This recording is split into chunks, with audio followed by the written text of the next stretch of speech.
즉 만성질환이라고 하는 것들의 대부분은 근데 의사들은 여전히 깊게 다루지 않고 질병을 진단하고 치료하는데 배제한다는 거예요. 어떤 웰니스를 추구하시는 분이라면 저는 꼭 읽어봤으면 좋겠습니다.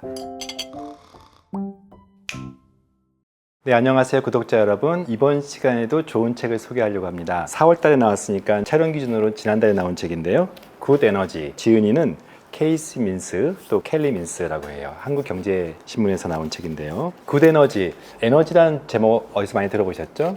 브레인 에너지 할 때 로버트 팔머의 하버드 교수님이 쓰셨던 책인데, 브레인 에너지는 뇌 쪽에 집중적으로 얘기했는데 이건 몸 전체에 대한 얘기라고 보시면 될 것 같아요. 저도 읽어보면서 웰케어 클리닉이 추구하는 내용, 제가 늘 진료실에서 하는 얘기가 사실은 여기에 다 압축되어 있고, 특별히 여기 부제로는 망가진 몸을 되살리려는 스탠퍼드식의 4주 건강혁명, 그러니까 실제적으로 가이드, 4주 동안에 이렇게 따라하십시오 하는 가이드까지가 있어요. 핵심 주제를 말씀드리기 전에 이 케이시 민스는 스탠퍼드 의과대학, 미국의 최고로 좋은 의과대학 중에서 하나죠. 스탠퍼드 의과대학에서 수석 졸업을 했어요. 굉장히 똑똑한 분이시고, 또 오레곤 주립대학에서 외과 의사를 하고 있었어요. 얼굴 중심의 그런 외과적인 치료를 담당하는 두경부 외과 의사였고요. 그리고 굉장히 많은 환자들을 보고 또 수술로 치료했던 분이신데, 사실은 본인이 태어날 때 5.2kg, 우리가 태어날 때 5.2kg면은 뭐가 문제가 있는 거죠. 그 엄마의 이야기부터 시작됩니다. 엄마는 40대에 고혈압약을 먹었고 50대에 고지혈증약을 스타트했고, 그리고 60대에 당뇨약을 시작했어요. 나이가 들면서 해마다 약이 증가됐고, 또 70대에는 갑자기 췌장암에 걸려서 진단받은 지 14일 만에 돌아가셨어요. 이런 허무한 어머님의 인생을 보면서 어디서부터 문제였을까? 자신이 5.2kg 태어났다는 얘기는 즉 임신성 당뇨였을 거라는데, 이게 다른 질병들을 계속 어머님 앓고 지냈고, 또 자신의 환자들도 그렇게 많은 질병을 가지고 자기한테 찾아오는데 너무 질병을 병력으로 여기고 당연시 여기는 그런 문화들 속에서 그렇지는 않을 것이라는 이야기들을 하게 돼요. 물론 자신도 우울증에 걸렸었고, 자신도 심한 여러 질병들에 경험하면서 의사들이 스스로 질문하는 거예요. 내가 배웠던 방식으로 치료를 했더니 나도 낫지 못한다는 것들을 고백하면서, 그리고 여기에도 예전에 우리가 하버드에서 가르친 거짓말이라는 책 기억나실 거예요. 그처럼 의사들이 하는 거짓말이라는 또 강한 표현을 써요. 이 부분에 대해서 설명을 좀 드리겠습니다. 이 책은 크게 4부로 구성되어 있고요. 질병의 시작, 나쁜 에너지가 보내는 신호, 이렇게 제목이 됩니다. 에너지, 여기서 에너지는 미토콘드리아 단계에서 에너지로 이해하시면 되겠고, 어떤 대사의 에너지를 생각하면 돼요. 모든 질병의 핵심이 바로 이 대사의 핵심은 미토콘드리아. 사실은 모든 세포에 있기 때문에 모든 질병을 일으키는 그런 기관과 관계가 되겠죠. 그래서 이 질병의 시작의 핵심이 무엇인지를 이야기하고요. 또 여기서 이런 얘기를 해요. 의사가 아니라 당신 자신을 믿어라. 너무 도발적이죠. 근데 의사가 쓴 책이에요. 본인도 의사시면서 의사가 아니라 당신 자신을 믿어라. 저는 한국에도 많은 의사들이 이런 책을 좀 냈으면 좋겠어요. 너무 당연시 종합병원에 오고 대학병원에 와서 진단받고 치료하는 그 시스템에 너무 익숙하다 보니까 사실은 진짜 문제를 파고들고 질문하고 답변하는 사람들이 없어요. 이 책들을 오히려 추천하신 분들은요, 의사라기보다는 여러분들이 너무 잘 아시는 환자혁명의 조한경님, 그리고 다이어트 과학자 최겸님, 물론 의사도 있습니다.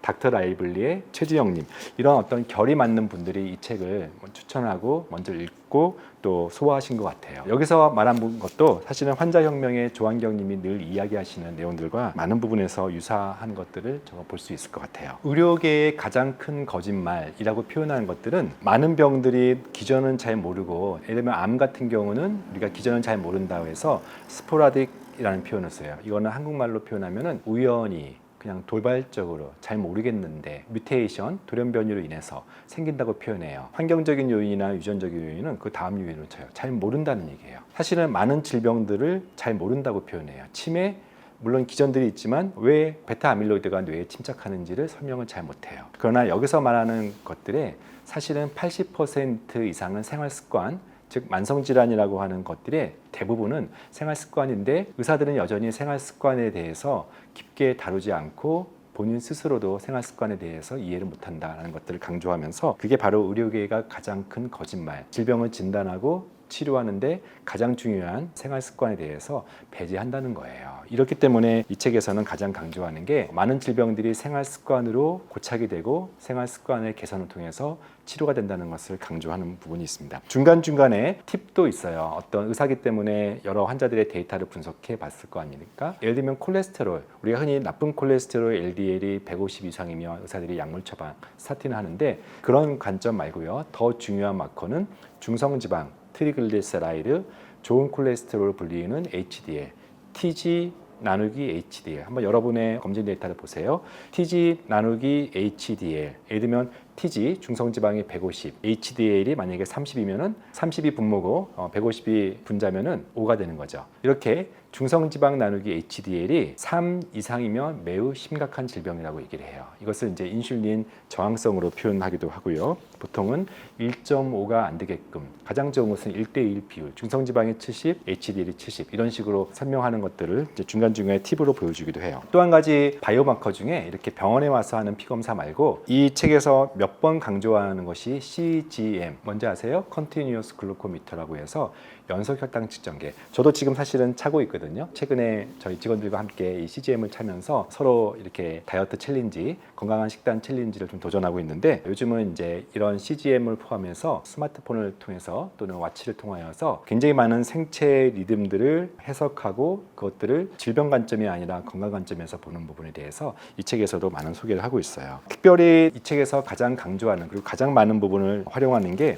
바로 6장 독이 되는 음식과 약이 되는 음식들을 구별하는 거예요. 제 앞선 영상에서도 많은 음식 이야기 했고 역시 이 책에서도 같은 맥락에서 그래서 이러한 먹거리를 방해하는 많은 요소들 그 중에 하나가 미국의 식품 시스템이라고 하는 식품의 공학적이면서 식품의 산업적인 시스템들을 이야기하면서 그것이 많이 왜곡됐고 특별히 우리가 흔히 말하는 초가공 식품들이 어떻게 미국의 식탁을 지배했는가를 이야기를 많이 해요. 그래서 구체적으로 어떤 요거트가 좋은가 어떤 요거트는 피해야 되는가, 어떤 빵을 골라야 되는가, 어떤 우유를 고를 수 있고 어떤 고기를 고를 것이고 특히 환경으로 본 관점에서 어떤 용기에 들어있는지 이런 매우 구체적인 부분들을 설명하기도 해요. 그리고 우리가 흔히 말하는 비타민과 미네랄, 항산화 물질들을 선택하는 방법과 항산화 물질들이 풍부한 음식들이 어떤 부분들이 있는지 이렇게 의사들 특유의 이런 정리된 내용들로 자세히 정리되어 있는 게 큰 특징이라고 할 수 있어요. 또 하나 이제 강조하는 부분들이 실장에서 생체 시계를 존중하라. 앞서 음식에 대한 얘기를 많이 하고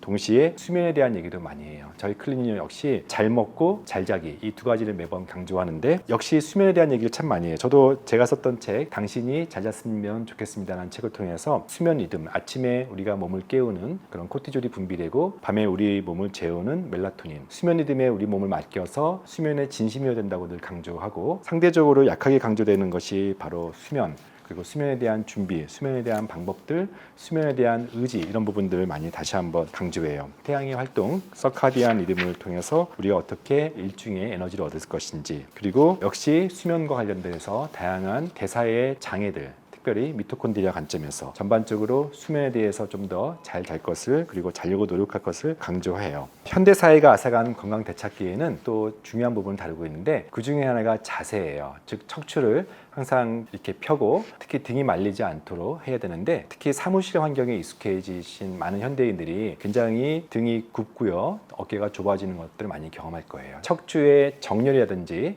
특별히 곡선이 어떻게 형성되어 있고 어떤 부분에 긴장을 주고 푸는 것들이 굉장히 중요하다고 할 수 있어요. 자율신경적인 관점도 중요하고요. 특별히 밸런스가 맞지 않는 그런 척추 균형이 떨어졌을 때 저도 사실은 지난 몇 개월 경험했다가 지금은 많이 다시 살아났거든요. 그래서 저도 언제부턴가는 진료실에서 서서 진료를 해요. 저만의 조그만 책상이 있어서 저는 환자한테 양해를 구하거나 환자 안 계실 때는 자주 일어서서 진료를 합니다. 이처럼 척추를 망가지는 그런 상황에 놓여 있는 현대인들의 모습들도 아마 통증이라는 관점을 넘어서 이런 기능의학적인 관점도 잘 설명해줘서 저는 개인적으로 감사하더라고요. 또 한 가지 환경 독소로 둘러싸인 세상에서 특히 현대의학에서 많이 관과가 되고 있는 게 바로 환경, 미세 환경 호르몬 부분들이에요. 이런 부분들을 다루고 있고 그래서 어떤 음식들, 어떤 포장 용기들을 고를 것인지에 대해서도 설명하고요. 저희 병원도 요즘은 환경 호르몬들, 특히 저희가 자폐 아이들에 대한 환경 호르몬들을 거의 루틴으로 검사하다 보니까 비스페놀, 프탈레이트, 파라벤, 여러분 좀 낯설죠?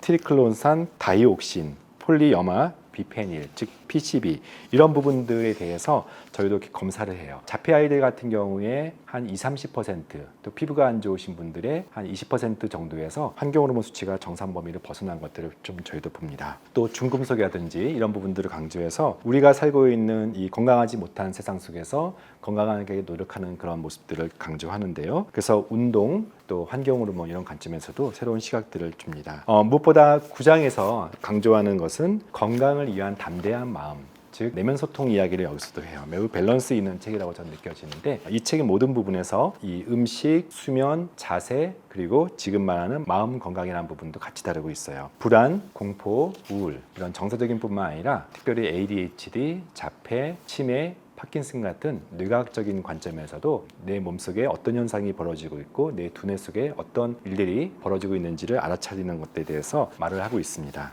이처럼 구체적으로 음식, 수면, 자세, 운동 그리고 또 마음 건강에 이어서 특별히 이 책의 부제인 것처럼 회복에서 습관으로 그리고 에너지 리셋, 사주 계획 본인의 몸을 회복할 뿐만 아니라 남의 에너지까지 회복시킬 수 있는 그런 에너지 리셋에 대한 개념을 간신히 회복된 것을 나아가서 이제 그 유지되는 것들 생활 습관을 지속적으로 하는 방법에 대해서 사주 계획을 구체적으로 세워요. 그래서 좋은 에너지를 얻기 위한 사주 계획 편에 매우 체계적으로 생활 습관을 교정할 수 있도록 자기 기록을 하고요. 식단 계획을 세우고 수면 기록을 하고 특별히 루틴이라고 하는 부분들을 일정하게 만들 수 있도록 단계별로 하고 있어요. 예를 들면 한번 읽어볼까요? 식사 시간과 식습관 14시간 동안 어렵지 않게 단식할 수 있어야 된다. 매일 일정한 시간에 식사한다. 식사 시간을 염두에 두고 무심코 간식을 먹거나 아무 때나 군것질 하지 않는다. 식사 전에 잠시 행동 멈추고 음식에 주의를 기울인다. 식사를 시작하기 전에 음식에 감사를 표현한다.